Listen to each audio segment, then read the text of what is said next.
मुख्यमंत्री जयराम ठाकुर ने स्वराज युवा खेल एवं सांस्कृतिक उत्सव के समापन समारोह में की शिरकत। सीएम ने थुनाग में एचडीएफसी बैंक की शाखा का भी किया उद्घाटन। बैंक की शाखा खोलने से लोगों को मिलेगा लाभ। आम आदमी पार्टी प्रदेश प्रवक्ता पंकज पंडित ने शिक्षा पर जयराम सरकार को घेरा। कहा, भाजपा सरकार ने 17 साल शिक्षा का बना दिया है मजाक। हिंदुस्तान में पहली बार मन की बात नहीं बल्कि जन की बात हुई। एचआरटीसी ड्राइवर यूनियन की सरकार को चेतावनी, 29 मई तक मांगे पूरी नहीं हुई तो थमेंगे बसों के पहिए। कहा, छठे वेतन आयोग की सिफारिशें करे लागू, पेंडिंग एरियर को भी दिया जाए। और जोगिंदर नगर के लड़भड़ोल में चोरों के हौसले फिर हुए बुलंद। पंजाब नेशनल बैंक के एटीएम को अज्ञात तत्वों ने तोड़ा। चोरों ने सीसीटीवी कैमरों पर किया स्प्रे, फिर एटीएम में घुसे। चोरी का प्रयास रहा। नमस्कार, आप देख रहे हैं HP 24/7। मैं हूं जनीशा। मुख्यमंत्री जयराम ठाकुर ने स्वराज युवा खेल एवं सांस्कृतिक उत्सव के तहत आयोजित सांस्कृतिक कार्यक्रम प्रतियोगिता के समापन समारोह में बतौर मुख्य अतिथि शिरकत की। इसके अलावा उन्होंने एचडीएफसी बैंक की शाखा का उद्घाटन भी किया और उम्मीद जताई कि एचडीएफसी की स्कीमों के माध्यम से ग्रामीण क्षेत्रों के लोगों को निश्चित रूप से लाभ मिलेगा। मुख्यमंत्री जयराम ठाकुर ने स्वराज युवा खेल एवं सांस्कृतिक उत्सव के तहत आयोजित सांस्कृतिक कार्यक्रम प्रतियोगिता के समापन समारोह में बतौर मुख्य अतिथि शिरकत की। इसके अलावा उन्होंने एचडीएफसी बैंक की शाखा का उद्घाटन भी किया। स्वराज युवा खेल एवं सांस्कृतिक उत्सव के तहत आयोजित प्रतियोगिता में बोलते हुए मुख्यमंत्री ने कहा कि कोरोना काल के बाद अब सभी सामाजिक आयोजन पहले की तरह हो रहे हैं। उन्होंने युवा खेल एवं सांस्कृतिक उत्सव के आयोजन को लेकर पंचायत प्रधान और उनकी पूरी टीम को बधाई दी। साथ ही कहा कि खेलों के क्षेत्र में भी महिलाएं पीछे नहीं है। मुख्यमंत्री ने प्रसन्नता जताई कि इस खेल उत्सव में आयोजित विभिन्न प्रतियोगिताओं में महिलाओं ने पूरे उत्साह के साथ भाग लिया। वॉलीबॉल में 67 और बैडमिंटन में 71 महिलाओं की टीमों ने भाग लिया। उन्होंने कहा कि हम स्वराज के लोग किसी क्षेत्र में पीछे नहीं है। हम मिलकर खेलों, संघर्ष, मेहनत और पढ़ाई करते हुए आगे बढ़ेंगे।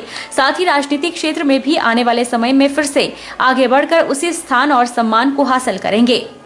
सबसे बड़ी बात एक ही चीज उसमें कि हम स्वराज के लोग मिल करके आगे बढ़ेंगे, खेलते हुए भी आगे बढ़ेंगे, संघर्ष करते हुए भी आगे बढ़ेंगे, मेहनत करते हुए भी आगे बढ़ेंगे, पढ़ाई करते हुए भी नौजवान आगे बढ़ेंगे, बेटियां आगे बढ़ेंगी।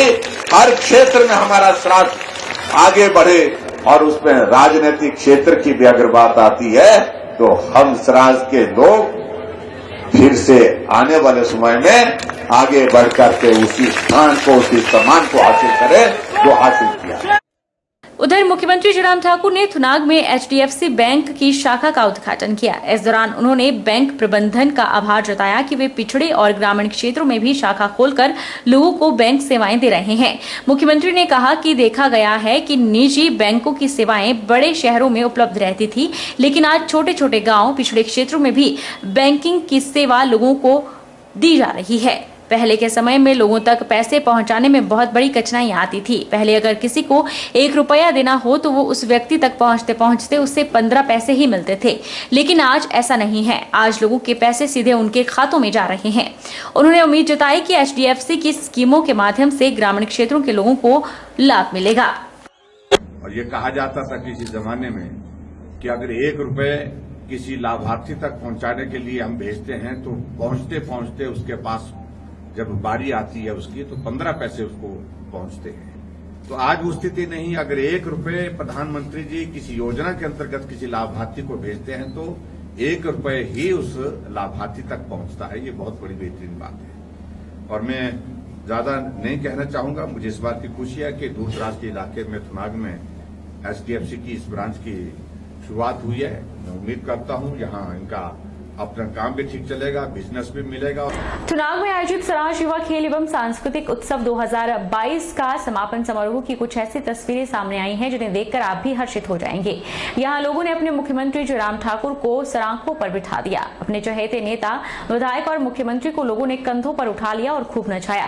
इन तस्वीरों से साफ पता चलता है कि मुख्यमंत्री को उनके विधानसभा क्षेत्र में खूब स्नेह मिल रहा है। देखना ये भी दिलचस्प होगा कि क्या ये स्नेह वोट के तौर पर विधानसभा चुनाव में भी मिलता है या नहीं।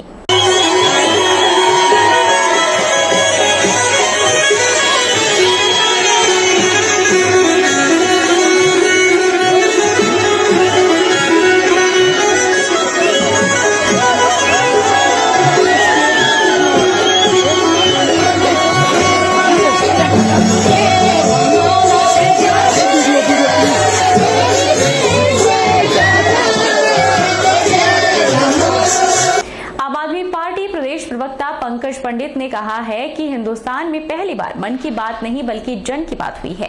हिमाचल प्रदेश के लोगों ने ही स्कूल व्यवस्था पर सवाल उठाए और अनुभव साझा किए।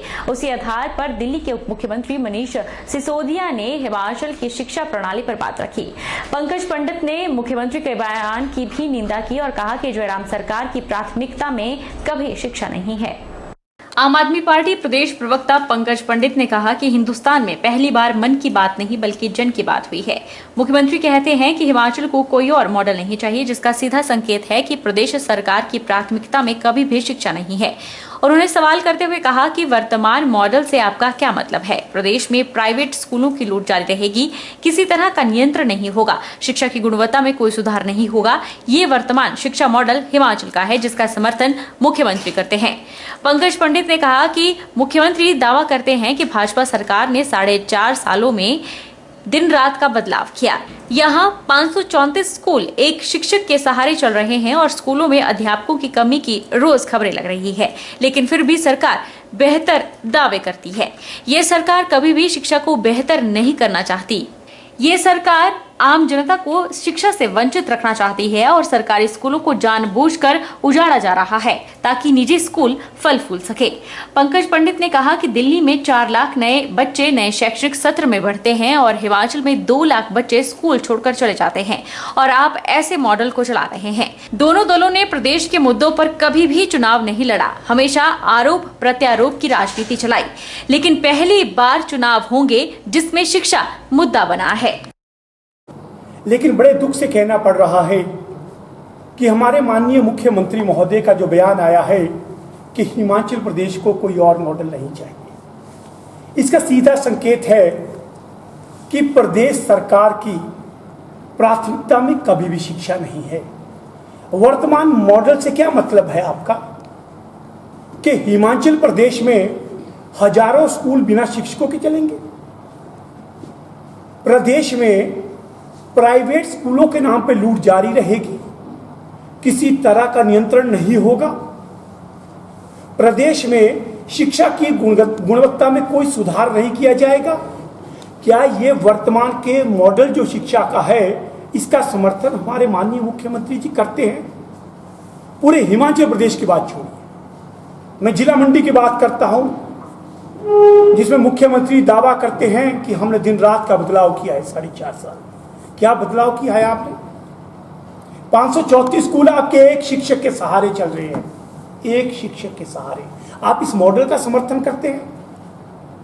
आप मीडिया में देखिए, पिछले 15 दिनों से रोज 4 या 5 खबरें स्कूल की लगी होती है। आज किस तरह से हमारे प्रदेश में 153 स्कूलों को ताले क्यों लगे? क्यों लोग सरकारी स्कूलों में रोल नहीं कर रहे हैं? दिल्ली में 4 लाख नए बच्चे एक शैक्षणिक सत्र में बढ़ते हैं, हमारे 2 लाख बच्चे स्कूल छोड़ के चले जाते हैं और आप समर्थन करते हैं कि हम इसी मॉडल को चलाएंगे। देखिए, हमारा पहला मानना है शिक्षा और स्वास्थ्य इस मुद्दे पर राजनीति नहीं होनी चाहिए, लेकिन आम आदमी का प्रयास है कि आज हिमाचल प्रदेश में पहली बार ये दोनों दल जो बारी बारी प्रदेश को लूटने का काम करते हैं, इन्होंने कभी भी मुद्दों पे चुनाव नहीं लड़ा, हमेशा आरोप प्रत्यारोप की राजनीति चलाई, ऊपर हिमाचल के नीचे की राजनीति चलाई। लेकिन आज पहली बार है कि इस प्रदेश में चुनावों में शिक्षा मुद्दा बन रहा है। वैसे भी जो हवाएं पंजाब से आ रही है, आम आदमी पार्टी सरकार की कार्यशैली सुखद नहीं है। यह बात हिमाचल प्रदेश के ग्रामीण विकास पंचायती राज पशुपालन मंत्री वीरेंद्र कंवर ने नैना देवी में दर्शन करने के बाद पत्रकारों से बातचीत करते हुए कही। उन्होंने कहा कि जब से पंजाब में आम आदमी पार्टी की सरकार बनी है, तब से जितने भी असामाजिक तत्व हैं, देश विरोधी ताकतें हैं, उनके हौसले बुलंद हैं।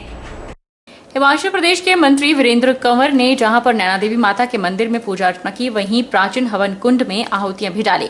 वहीं पत्रकारों से बातचीत करते हुए वीरेंद्र कंवर ने कहा कि उन्होंने नैना देवी का आशीर्वाद प्राप्त किया और जनता के दरबार में जाने से पहले माता के दरबार में हाजिरी भरे। वीरेंद्र कंवर ने कहा कि जब से पंजाब में आम आदमी पार्टी की सरकार बनी है तब से जितने भी असामाजिक तत्व हैं, देश विरोधी ताकतें हैं, उनके हौसले बुलंद हुए हैं। जो पिछले 10 वर्षों से आम आदमी पार्टी से जुड़े नेता थे, बीजेपी में शामिल हुए हैं।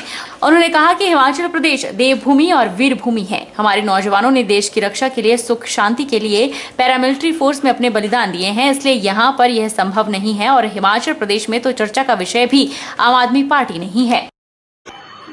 मेरे को लगता है कि जो विषय ही नहीं है हिमाचल प्रदेश का, यहाँ हमेशा जब भी चुनाव आते हैं हमेशा थर्ड फोर्स आती है, लेकिन उसका जो भविष्य है वो यहाँ पर नहीं है। आपने देख ही लिया कि पिछले 2-3 महीनों में जो लोग जो पिछले 10 वर्षों से आम आदमी पार्टी से जुड़े थे, उन्होंने भी पार्टी को छोड़ करके जिस तरह की डिक्टेटरशिप उनमें है और उसको छोड़ देख करके उन्होंने भारतीय जनता पार्टी में जो है वो आना बेहतर समझा है। और वैसे भी पंजाब की तरफ से जो हवाएं आ रही हैं, जो उनकी कार्यशैली है वो सुखद नहीं है। हिमाचल प्रदेश पुलिस भर्ती मामले को लेकर लिखित परीक्षा पेपर लीक मामले में शामिल कई लोगों की भले ही गिरफ्तारी हुई हो, लेकिन कांग्रेस पार्टी के नेता इस मुद्दे को हाई प्रोफाइल बनाकर प्रदेश सरकार को घेरने में लगी हुई है। डीजीपी हिमाचल को उनके पद से हटाने की मांग को लेकर बिलासपुर में युवा कांग्रेस का आमरण अनशन दूसरे दिन भी जारी रहा। एक और जहां मुख्यमंत्री जयराम ठाकुर ने पुलिस भर्ती पेपर लीक मामले की सीबीआई से जांच करवाने की सिफारिश की है, तो वहीं कांग्रेस पार्टी के युवा नेता उच्च न्यायालय के न्यायाधीश से मामले की जांच करवाने और डीजीपी हिमाचल प्रदेश को उनके पद से हटाने की मांग को लेकर आमरण अनशन पर बैठ गए हैं। बिलासपुर युवा कांग्रेस के जिलाध्यक्ष आशीष ठाकुर सहित युवा कार्यकर्ता भी पुलिस भर्ती पेपर लीक मामले में अपनी प्रमुख मांगों को लेकर एसपी कार्यालय परिसर के पास अनिश्चितकालीन अनशन पर बैठे हैं, जिन्हें कांग्रेस पार्टी के नेता अपना पूरा समर्थन दे रहे हैं। आशीष ठाकुर का कहना है कि मुख्यमंत्री ने पुलिस भर्ती लिखित परीक्षा में पेपर लीक मामले की जांच एसआईटी से हटाकर सीबीआई को सौंपने को मंजूरी दी है, जिसके लिए वह मुख्यमंत्री का आभार जताते हैं। साथ ही उन्होंने इस मामले की गंभीरता को देखते हुए डीजीपी हिमाचल प्रदेश को भी उनके पद से हटाने की मांग की है। पिछले कल मुख्यमंत्री श्री जयराम ठाकुर जी ने युवा कांग्रेस के दबाव में आकर उस मांग को हमारी मान लिया और ये जो मामला है इसको सीबीआई को सौंप दिया गया है। उसके लिए हम उनके धन्यवादी भी हैं। साथ के साथ जो हमारी दूसरी प्रमुख मांग थी वो ये है कि जो पुलिस महानिदेशक हैं उन्हें उनके पद से हटाया जाए, क्योंकि जब तक आप पुलिस महानिदेशक जी को उनके पद से नहीं हटाएंगे तब तक जो ये मसला है इसकी निष्पक्षता से जांच हो ही नहीं सकती है। तो एक बड़ा स्कैंडल है हिमाचल प्रदेश में। हिमाचल प्रदेश के इतिहास में पहली दफा हुआ है कि देवी देवताओं की भूमि के ऊपर बड़ी एक शर्मनाक बात है कि पूरे जहां पे हमने इन चीजों को बिहार उत्तर प्रदेश की जो संस्कृति थी आज भारतीय जनता पार्टी के समय में हिमाचल प्रदेश में पनप रही है। और मैं समझता हूं कि इस तरह की संस्कृति आने वाले समय में अगर हिमाचल प्रदेश में आती रही तो आने वाले समय में हमारे ये नौजवान साथी मैं समझता हूं कभी भी रोजगार नहीं प्राप्त कर सकते। पुलिस भर्ती पेपर लीक मामले की जांच का जिम्मा हिमाचल सरकार ने सीबीआई को सौंपने का निर्णय लिया है। मुख्यमंत्री के द्वारा इस बारे में मंगलवार देर शाम मीडिया को जानकारी दी गई। वहीं युवा कांग्रेस के द्वारा इस मामले को दूसरे दिन भी क्रमिक अनशन जारी रही। पुलिस भर्ती पेपर लीक मामले को लेकर हिमाचल प्रदेश में मचे सियासी बवाल के बीच अब हिमाचल प्रदेश सरकार ने मामले की निष्पक्ष जांच का जिम्मा अब सीबीआई को सौंपने का निर्णय लिया है और केस को सीबीआई को सौंपने की प्रक्रिया अमल में लाई जा रही है। मुख्यमंत्री जयराम ठाकुर के द्वारा इस बारे में मीडिया को देर शाम जानकारी दी गई। वहीं युवा कांग्रेस के द्वारा इस मामले को लेकर क्रमिक अनशन अभी भी समाप्त नहीं हुआ है। मंडी जिला युवा कांग्रेस के द्वारा मंडी शहर की सीरी चारणी पर दूसरे दिन भी क्रमिक अनशन जारी रहा।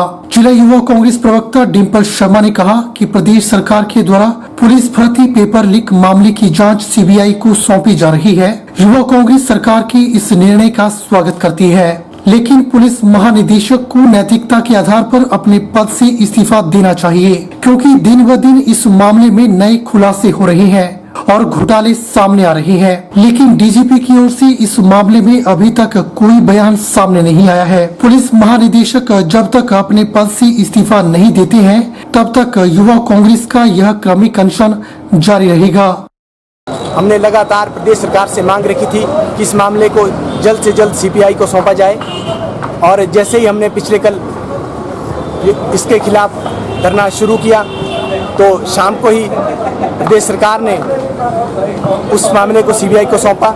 हम उनके इस निर्णय का स्वागत करते हैं, लेकिन हमारा साथ में ये मांग है कि पुलिस के जो डीजीपी हैं, जो मुखिया हैं, उन्हें नैतिकता के आधार पर अपने पद से इस्तीफा दे देना चाहिए। क्योंकि आप देखिए 27 मार्च को परीक्षा हुई है, उसके बाद लगातार ये मामला सामने आ रहा था कि किस प्रकार से इसमें घोटाले हो रहे हैं, लेकिन उनकी एक भी स्टेटमेंट सामने नहीं आई।